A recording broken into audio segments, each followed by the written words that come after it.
Hey, what's up guys? Tony here with a video on the new hero. It's called Dongfang Yao. This is not a gameplay, this is just simply just a breakdown of his arcana, how to play him, his cookie cutters.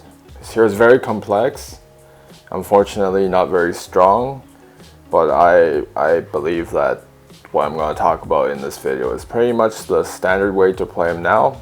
Watched a lot of streams, consulted a lot of people.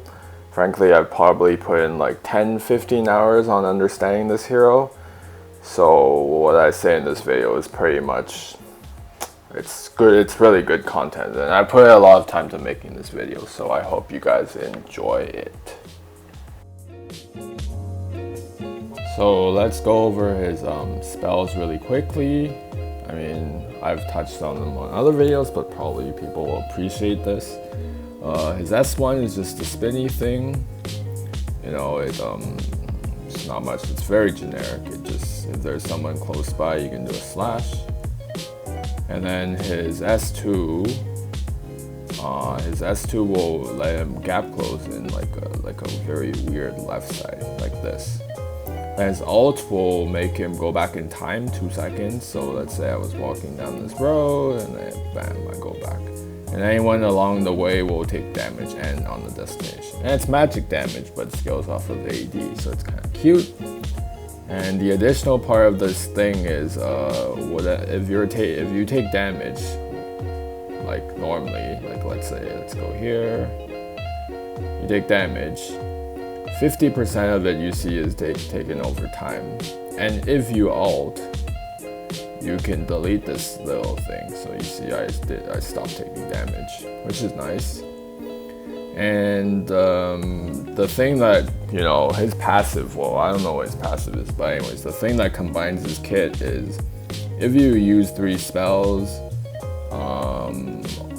let's turn off cooldown, and you use this spell, all your spells go back on CD, and you can use it in powered version of a certain spell, it doesn't matter which one. So I'll show that again.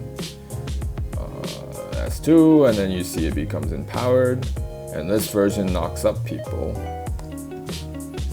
And the other versions, like for example this one, is a double spinny, and that slows people. And the ult empowered is a triple spinny, I mean double thingy, and it slows people as well. So it just does more damage.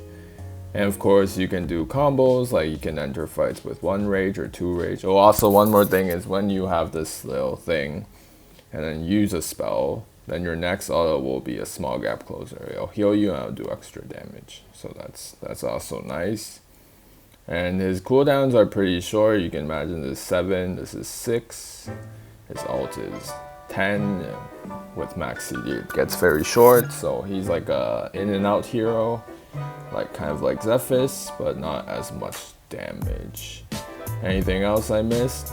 Yeah, that's all for you know, it's pretty simple kit, but as you can see the design is pretty superb, as in, you know.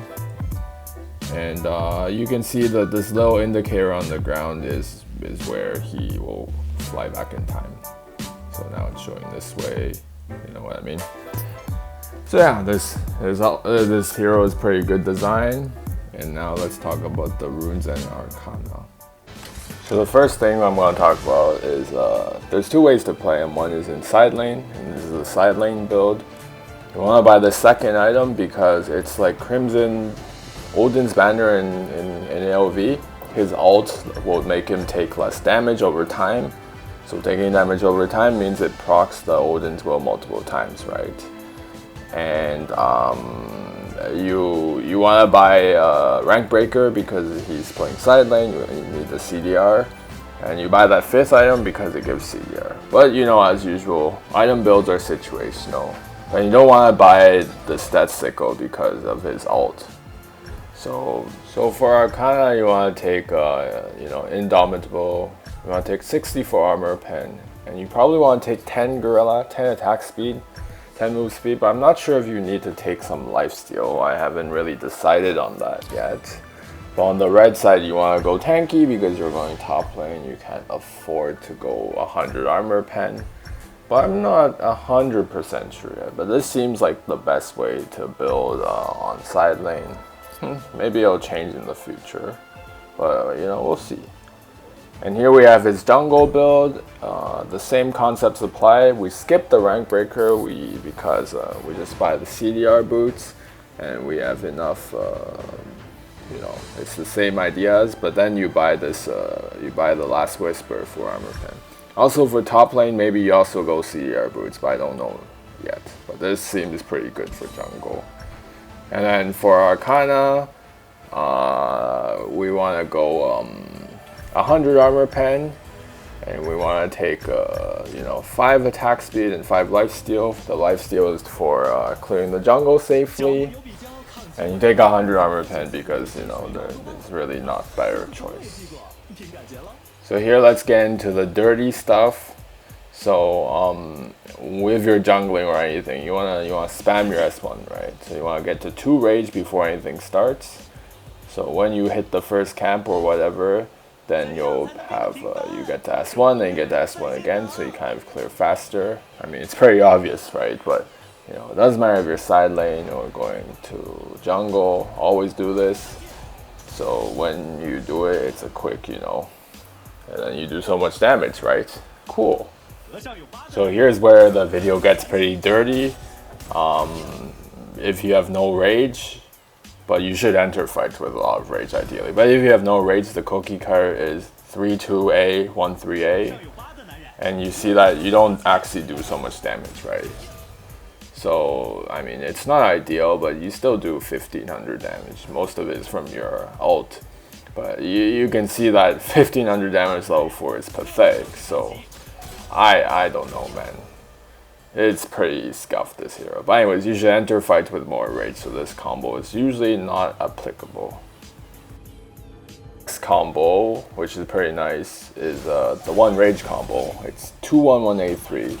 And this is a very nice poke combo. There's no all in. It's just, you know, you have 1 rage, you see an opportunity, you just go 2-1-1-A-3. The enemy gets poked, and you're back into the same spot you were. So you see I messed it up a bit because my ult was on cooldown, but you should return to your original position where you were before you start the combo. It's a very safe poke, I would say, and it does a healthy, you know, 1.1k damage. So it's pretty nice, not gonna lie. So this is pretty obvious, but I mean, this is a typical scenario. To escape from ganks, you could have 1 rage, and then you just do 1-2-2, and it's like a double gap closure. So see 1-2-2, and you get to safety. It's pretty generic. It's pretty obvious. Use this to get to safety quickly. So not much to say here. It's just pretty standard. And now we get to some pretty complex combos. This is basically the bread and butter. You have 2 rage. And what you do is you do 2-2-1-A, 3, and then you could do 3-3-A, or you could do 3-2-A, or you could do 3-1-A. So the first one I demonstrate the 3-3-A at the end, but then now I'm going to demonstrate 2-2-1-A, 3-2-A. So I mean, it's a lot of words, right? But yeah, this is easy. 2-2, and then 1-A, and then 3, and then 2-A. So this depends on how the enemy will react. Like he could go, you know, you could do 2 to chase, 3 to go backwards, or even 1 if he sits in place, right? And it's a lot of damage, of course. Yeah, now this is the bush camper combo. So if you're in a bush, you can do 1-1-A2, 3-1-A. Does the most damage. And if you sit in, so I did 1800 there, right? So if you sit in a bush, you wait for someone to come. You can just do this 1-1-A, you know, 1-1-A, 2-3-1-A, and the guy takes a shitload of damage. But it's very rare to find this situation. But you know, you could camp bushes ideally as this hero. So let's talk about a little bad mechanic of this hero. What you want to do is normally you S2. You want to use the same spell you empower. So there I was just S2, S2, and only my S2 will go on cooldown. But if you do S2 and S3 like now, your S3 goes on cooldown, and so does your S2.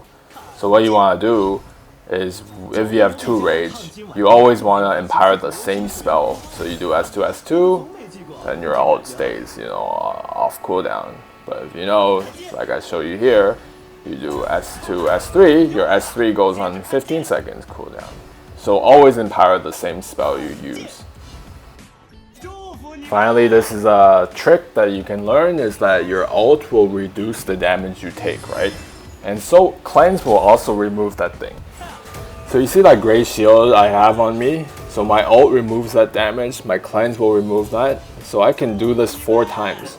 I can go into the tower, I can cleanse off the gray damage, and then I can ult to cleanse off the gray damage again, then ult again to cleanse it off, then 2-1, then ult again. So I can remove damage 4 times. So this is pretty cool. So my overall impression is that you don't take flicker because you can't do S1, S2, or S3 flicker tricks. I tried all of them, they don't work. But you can take cleanse for the plays like these. You can take cleanse to remove CC. And overall in general, I don't think this hero is that great at the moment. A Ryoma can do the same, his full combo, and then he'll do more damage than this hero. So right now, I don't know what to make of this hero, but maybe we'll see some new strategies to play. I think some tankiness is good, but hey, who knows. Anyways, hope you guys enjoyed this video, and I'll see you guys next time. Peace out.